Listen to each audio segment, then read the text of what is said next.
Never said a word to me. Week goes by, they go to Pocono. Right. Did he say a word to you? No, not that I remember. But, you know, it It was a long time took ago. a pretty hard hit to the head there. I don't think he knew. He was not supposed to be the one who found him. Of the 4 cars tangled together on the final lap of the 2001 Daytona 500, Ken Schrader's was the closest, and what he saw through that window has never fully left him. For 25 years, he gave interviews, sat for documentaries, and said almost nothing about those few seconds. He answered every question around the edges of it and none about the center. Fans filled in the silence with their own theories, and most of them were wrong. Now, at 71, he has finally started talking. Not for attention, not for a paycheck. Because the man he is protecting has been gone for a quarter of a century. And some truths only get heavier the longer you carry them alone. Turn 4. One last time. The cars came off turn 2 in a tight, ugly pack. 5 of them fighting for position that barely mattered anymore. Michael Waltrip and Dale Earnhardt Jr. had already broken away, running 1-2, untouchable, both driving cars owned by the man behind them. Waltrip had never won a race in over 460 career starts. This was finally going to be the day. Behind that lead pair, Ken Schrader, Dale Earnhardt, Sterling Marlin, and Rusty Wallace were fighting for a finish that would not change the outcome of the race. It would change everything else. Schrader pushed to the outside, coming off the backstretch. He had raced beside Earnhardt enough times to know the move underneath never worked. That trying to pass him on the bottom just meant losing momentum for nothing. Earnhardt made contact with Marlin's car first, low on the track, and his black Chevrolet shot up the banking toward the wall. Schrader, running the high line at exactly the wrong moment, could not get out of the way. His car caught Earnhardt's on the outside, and both slammed into the concrete barrier at full speed. From the broadcast booth, it barely registered. Compared to the violent, rolling wrecks Daytona had produced before, this looked survivable. Cars had walked away from far worse over the years, and for a moment, the broadcast lingered on the celebration up front instead of the wreck behind it. Schrader climbed out of his own wreck first, uninjured, and instead of checking on himself, he ran straight for the black number 3 car sitting against the wall, still smoking, still settling on its suspension. He reached the window and looked inside. There was no movement, no sound. Nothing like the driver he had known for 2 decades. The same man who had ridden shotgun with him on business trips and argued with him about fish deliveries. Schrader did not try to pull him out. He turned instead and waved frantically toward the medical crew, a gesture that said more than any word could have. He already knew. He just was not ready to say it out loud. Not that day, and not for a very long time after. Schrader was no rookie standing at that window. By that point in his career, he had already spent close to 2 decades in the sport's top series, one of the most durable and respected drivers in the garage. A man who had raced against Earnhardt more times than either of them could probably count. That mattered. It meant the person kneeling beside that wreckage was not a stranger reacting to a stranger's crash. It was someone who understood exactly what a silent cockpit at that speed usually meant, even before any doctor arrived to confirm it. What Schrader knew and who he told first. While rescue workers surrounded car number 3, the broadcast stayed locked on victory lane. Waltrip was finally celebrating his first career win, and Earnhardt Jr. had finished second, both driving for the team owned by the man now trapped in the wreckage behind them. It should have been the greatest afternoon of Waltrip's career. Instead, it became the moment nobody who was there wanted to remember. Schrader did not head to the interview pen. He went looking for one person. He found Waltrip mid-celebration, still soaked in the moment, and pulled him aside, away from the cameras and the noise. He did not say the words out loud, not the final ones, but he told his friend to prepare himself that the news might be as bad as it could get. Waltrip finished his winner's interview minutes later with no idea how quickly the day was about to turn. Officials cut the session short and pulled him away, before reporters could ask why. By the time the track lights came on, fans outside the speedway had already started gathering in small groups, waiting for a confirmation nobody wanted to hear. Inside the care center, doctors worked for close to an hour before the outcome became official. NASCAR's president delivered the announcement to the media that evening, and stock car racing lost the closest thing it had to an untouchable hero. His photograph would be on the cover of Time magazine within days, and the crash led front pages of newspapers that had never covered auto racing before. Schrader carried what he saw at that window into every interview for the next 2.5 decades, answering questions about the crash without ever describing the moment itself. Reporters tried for years to get him to fill in the details. He always steered the conversation somewhere safer, back toward the racing, back toward the stats, anywhere but that window. To understand why that silence went on so long, you have to go back to how two very different men from two very different places ended up closer than brothers. An unlikely friendship built in a garage. Schrader arrived in North Carolina in the 1980s, chasing a Cup Series career, a driver from Missouri with no connection to the tight-knit racing families already dominating the sport. He was an outsider by every measure that mattered in that world. Somehow, he and Earnhardt found each other fast anyway. They were building race shops within a few miles of each other near Mooresville at almost the same time, and the rivalry started before either building had a roof. Earnhardt bet Schrader his shop would be finished first. Schrader said his would beat it, no question. On a Monday morning, after a race at Bristol, Earnhardt showed up at Schrader's place early, expecting to win the bet outright, only to find Schrader already there working before sunrise. Earnhardt was forced to admit his own shop was not finished. He had to drive on gravel just to reach it that morning. It became one of dozens of stories the two men carried for years, small and specific, the kind of detail that only survives between people who actually liked each other. Earnhardt's own shop eventually grew into the sprawling headquarters of Dale Earnhardt Incorporated, a facility so large that people around the garage started calling it the Garage Mahal. But in those early years, it was just two men racing each other to finish construction, needling each other about gravel roads, building something that had nothing to do with trophies or points standings. That closeness extended past the racetrack in ways nobody outside their circle was watching. Before Schrader even bought the land for his own property, Earnhardt rode along to look at it with him. He told Schrader exactly how to build a pond on it and where to place the dam, drawing on decades of country know-how. He promised to supply the fish once construction was finished. When the pond was ready, Schrader called to collect on the promise. The fish arrived the following week, delivered cash on delivery, a detail Schrader still brings up as proof that even Earnhardt's generosity came with a catch. The bet that got out of hand. Not every story between them stayed that simple. At a car show in Detroit, Schrader and Earnhardt both fell for the same impractical purchase, an amphicar, a strange little vehicle built to drive on pavement and float on water with the flip of a switch. They left the show, got as far as the airport, and turned back around because neither one could let it go. Earnhardt handed over a cash down payment on the spot. Schrader called his own shop and had a cashier's check and a rollback truck sent up to collect it before anyone changed their mind. Once the car arrived, Earnhardt laid down one condition. Schrader was not to put it in the water without him there to see it happen. Schrader ignored him almost immediately and launched it alone the first chance he got. Earnhardt found out and was furious for exactly as long as it took him to move on to the next argument, which, fittingly, was about money. He never paid Schrader the rest of his half of the purchase. There was almost a sequel to that story.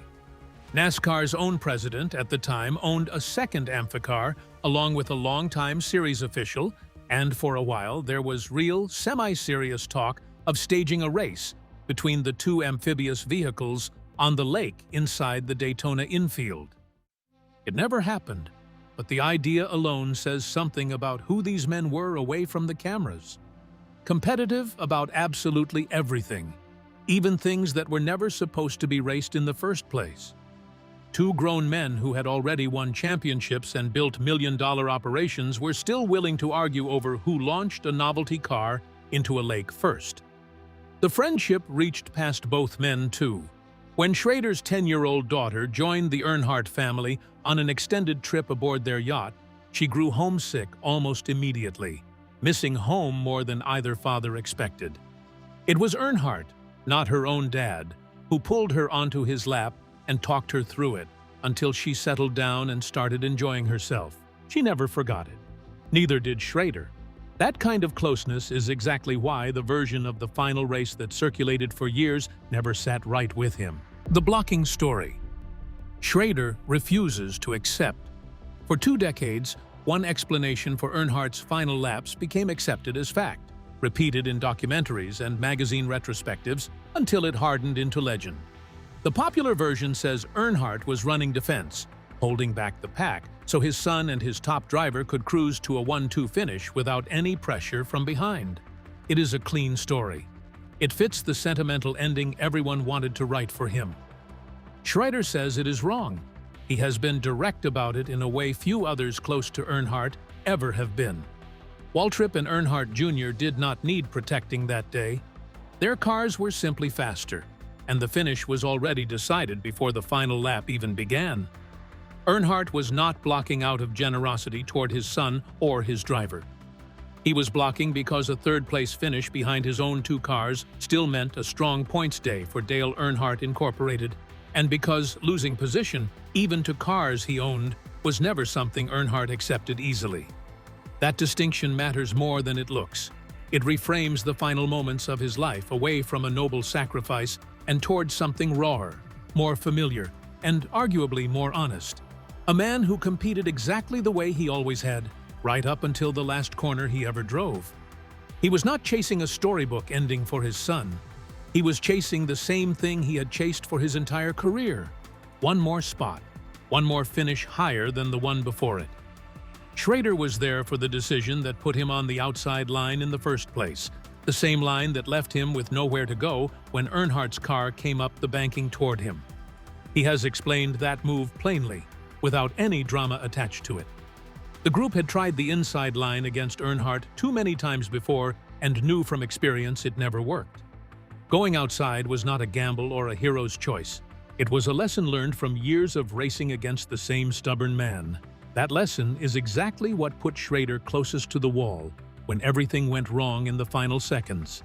A sport forced to change overnight. The weeks after the crash turned into one of the most intense periods of change American racing had ever seen.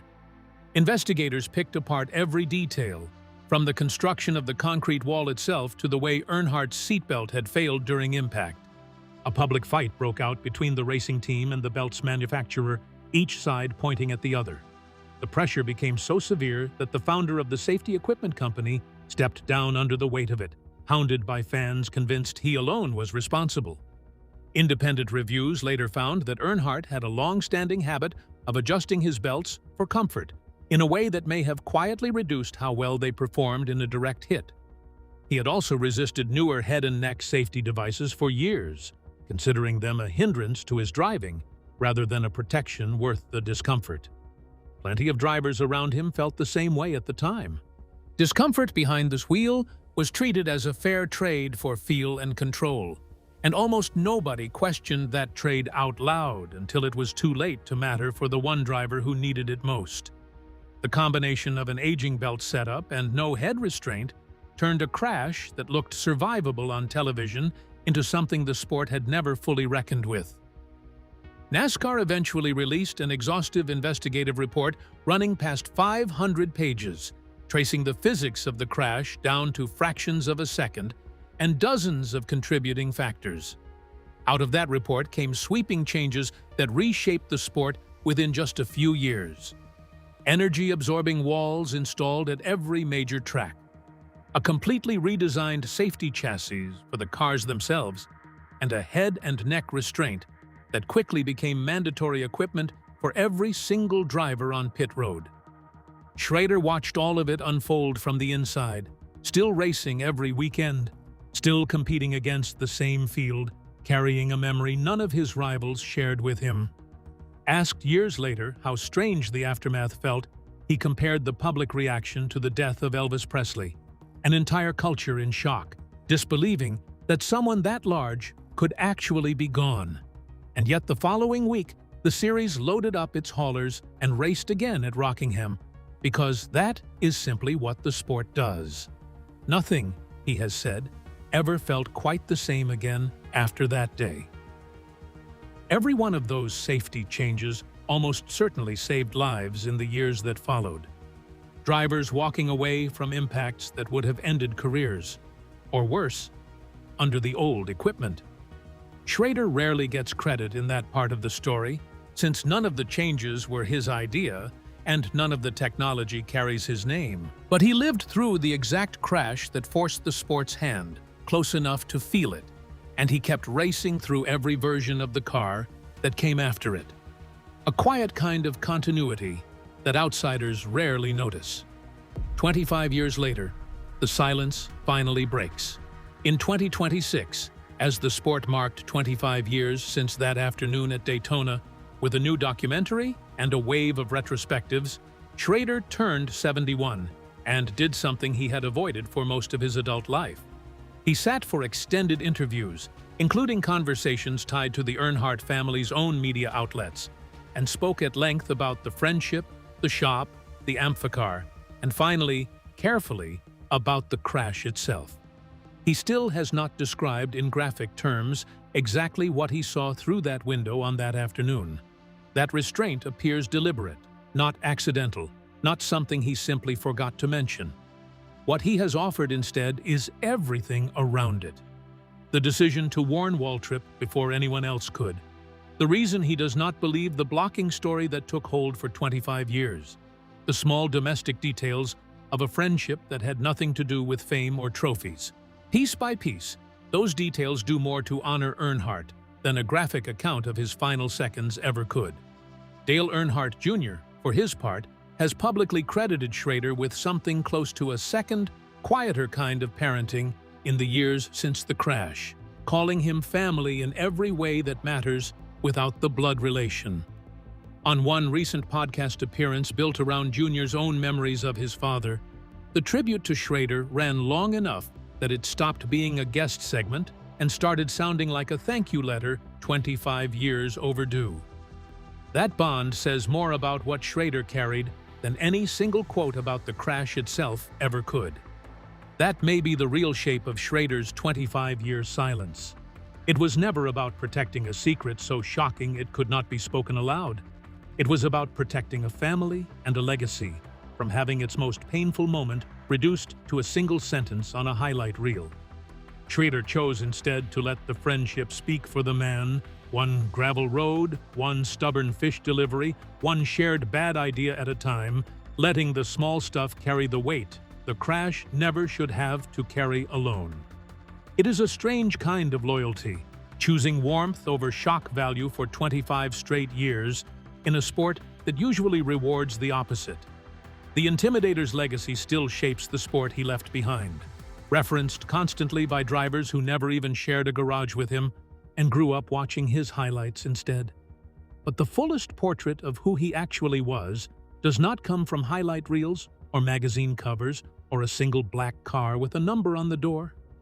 It comes from the one man who stood closest to him at the very end, who bought a ridiculous car with him, argued with him about fish, and spent 25 years quietly deciding how much of that final moment the world actually deserved to know. If you had spent 2.5 decades holding back the hardest thing you ever witnessed, what would finally make you ready to say it out loud? Thanks for watching. If you enjoyed this video, be sure to like and subscribe to our channel. For more interesting stories like this, be sure to click on the next video that pops up on your screen. You never know what you'll discover next.